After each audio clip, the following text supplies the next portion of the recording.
Good morning, church. Good morning. Thank you, Papa and Mama. Thank you so much. We cannot thank you enough. So I'm just going to read through because of time. I had it written down. So let me just read through. Yeah, that's okay? Okay. So it's such a joy and honor to stand here today and share our financial journey with you. We are forever grateful, and truly it pays to do. When we joined church August last year, Reverend and Mama were wrapping up the series on wealth and generosity. And to be honest, at that time, our finances were not in a good place at all. We weren't in debt, but we had no savings at all. And what we earned was never enough. We were living from paycheck to paycheck, and every month felt like a struggle. Then one Sunday, we were still very new in church. I'm not sure whether Reverend or Mama, but they spoke about the financial structure, about using percentages and putting things in order. And after service, I walked up to Mama just to say thank you and ask a few questions. I remember we just joined church. In case you're saying, oh yeah, it's easy for you. No, because we don't know them. We just joined church.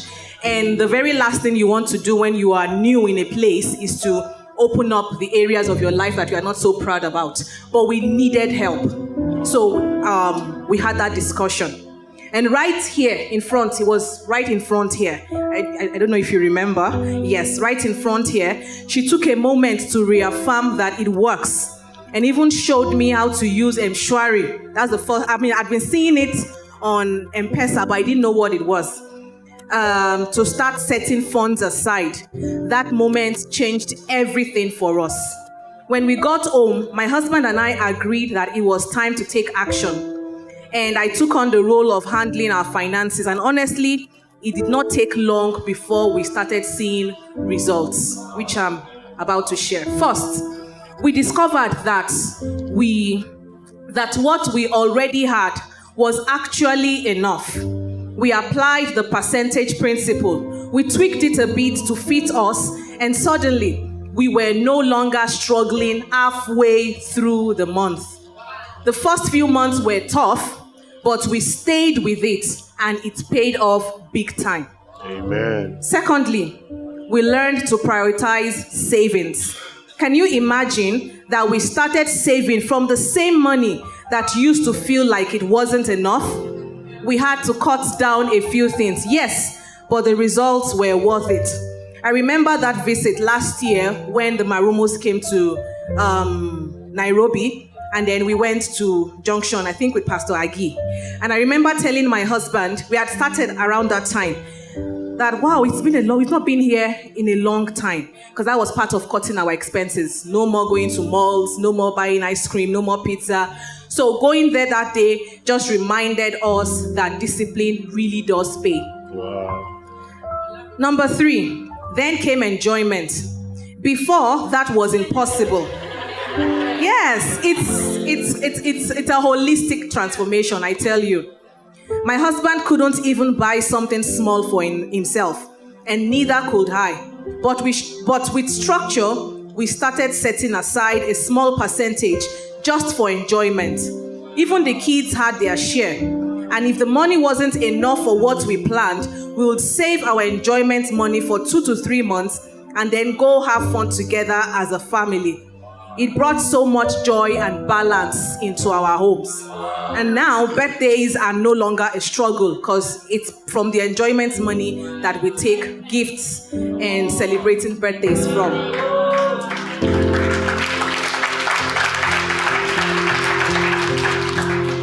Next was giving. Once we had structure, consistent giving became possible. And because we gave, or we give, we always have been receiving, we have also been receiving financial blessings.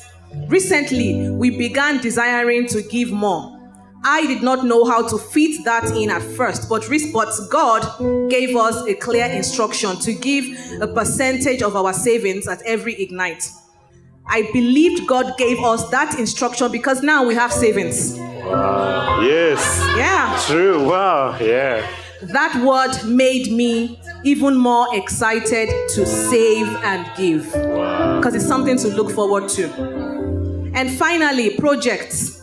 We had always wanted to renovate parts of our home, the kitchen, the extra units, and so on. We finally did it. And because of those renovations, our rental income doubled. We were also able to pay for my mom's trip to Nairobi this Christmas, which we are really looking forward to, and even bought a swing for our kids. They now spend more time outdoors, and it's such a blessing to watch them. Through all this, we didn't just spend because we had money. We learned to be prudent. And I've come to realize that prudence is what sustains structure. So even with the renovation, we're going to hardware stores to buy cement, to buy sand, to buy stones, to buy all of those things. So it wasn't just an artisan coming in to charge and then we pay. No, we were looking for the best deals. In all, God has shown us that what we have is enough. That's number one. And number two, when there is order, He blesses it and multiplies it. When Reverend announced some weeks ago that he was starting the teaching on wealth and generosity, I leaned towards my husband and whispered, "It's about to get even better." Wow. Yeah. So watch this space. So once again, thank you, Papa and Mama. Thank you. We are that life that has been changed. Amen. Thank you so much. Wow. And I brought this book. You may ask, how do I go about it? I consider myself old school when it comes to technology, but that is not an excuse. So this is a book that I use. You can see it's not neat, but I put every detail for transport, for feeding, for enjoyment, and I've been doing that for several months. It takes hours. An accountant may not be able to understand, but I understand it.